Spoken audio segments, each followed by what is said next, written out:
কৃষ্ণৰ বন্দনাৰে মুখৰিত চৌদিশে আৰম্ভ হ'ল পবিত্ৰ ভাদ মাহ।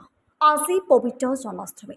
আজিৰ দিনটোতে ভগৱান বিষ্ণুৰ অষ্টম অৱতাৰৰ জন্ম হৈছিল।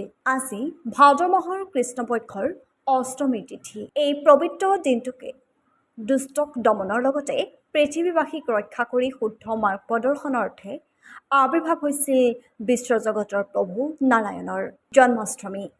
জন্মাষ্টমী হিন্দু ধৰ্মৰ এটা বিশেষ উৎসৱ। হিন্দু ধৰ্মাৱলম্বী লোকৰ মতে আজিৰ দিনটোত ভগৱান বিষ্ণুৰ অষ্টম অৱতাৰ জন্ম হৈছিল। হিন্দু বৰ্ষ পঞ্জিমতে ভাদ মাহৰ কৃষ্ণপক্ষৰ অষ্টমী তিথিত জন্মাষ্টমী পালন কৰা হয়।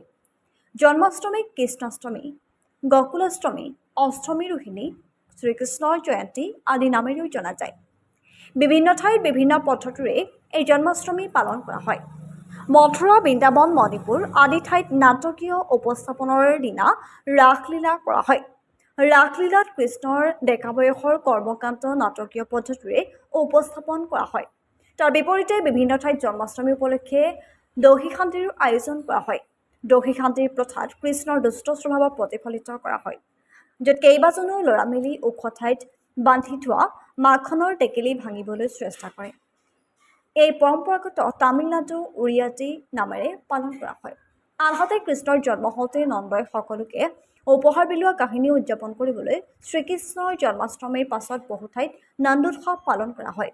মাতৃ দৈৱকীৰ গৰ্ভত অৱস্থান কৰি যশোদা মাইৰ ওকা আঁচল পুৰাবলৈ এই দিনটোতেই ধৰালৈ আগমন ঘটিছিল শিশু কৃষ্ণৰ। এই বিশেষ দিনটো পবিত্ৰ জন্মাষ্টমী হিচাপে পালন কৰে। হিন্দু শাস্ত্ৰমতে দৈৱকীৰ ককায়েক কংসই নিজৰ আত্মীয়সকলক বন্দী কৰি মথুৰাৰ ৰাজসিংহাসনত আৰোহণ কৰিছিল। কংসই আকাশবাণী যোগে জানিব পাৰিছিল যে তেওঁৰ ভগ্নী দৈৱকীৰ গৰ্ভত ধাৰণ কৰা অষ্টম সন্তানৰ হাততেই মৃত্যু হ'ব কংস মামাৰ। তাৰ পাছতেই নিজ ভগ্নী দৈৱকী আৰু তেওঁৰ স্বামী বসুদেৱক কাৰাৰুদ্ধ কৰি কংসই এটি এটিকৈ হত্যা কৰিছিল দৈৱকীৰ সন্তানসমূহক। তেনেদৰে কংসৰ অতিশয্যাৰ মাজত দৈৱকীৰ গৰ্ভত ধাৰণ কৰে অষ্টম সন্তান কৃষ্ণ। দৈৱকী আৰু বাসুদেৱৰ অষ্টম সন্তান আছিল। পুৰণি পুথিৰ বৰ্ণনা আৰু জ্যোতিষশাস্ত্ৰৰ গণনা অনুসৰি কৃষ্ণ জন্মৰ তাৰিখ আছিল খ্ৰীষ্টপূৰ্ব ৩২২৮ চনৰ ১৮ জুলাই। কৃষ্ণৰ জীৱনত আহিবলগীয়া সংকটৰ প্ৰতি লক্ষ্য ৰাখি পিতৃ বসুদেৱে জন্মৰ নিশাই তেওঁক থৈছিলগৈ গকুলত। তাৰ পাছৰ পৰাই গকুলৰ প্ৰধান নন্দ যশোদাৰ কোলাত লালন পালন হৈছিল শিশু কৃষ্ণ।